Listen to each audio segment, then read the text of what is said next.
তো 2025। হ্যাঁ বলছি তাহলে একটা বুদ্ধি করো, কি কাল 2025 পড়ছে 1 জানুয়ারি, ফিস্টের ব্যবস্থা করো। হ্যাঁ তো করো করো, করলে ভালোই হয় তো। 7-8 জন হয়েছে, তা করো, আমরাও আছি। আমিও থাকবো, আমিও থাকবো। 500 টাকা করে চাঁদা। হয়ে যাবে। হ্যাঁ করো করো, কত? 500।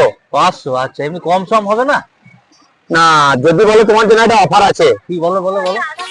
এই যে খাওয়া দাওয়া হবে, হাঁড়ি কড়াই আর বাসন মেজে দেবে, হ্যাঁ তাহলে তোমাকে ওই 500 টাকা লাগবে না, আর 200 টাকা দেবে এক্সট্রা। তাহলে আমি কি আবার করলাম? তার মানে আমি করতে পারতাম। না না, আমি করবো, তোর করা দরকার না, আমি করবো। না না না, তোদের কাউকে করতে হবে না, আমি নিজেই করবো। লাস্ট অফারটা তুমিই নিয়ে নেবে? হ্যাঁ, তা কি করবো? ও তো আমরা নিয়ে জন্য মালিক না, আমাদের বিরাট বাহ বাহ বাহ, ভালো। আমাকে পাঠাও।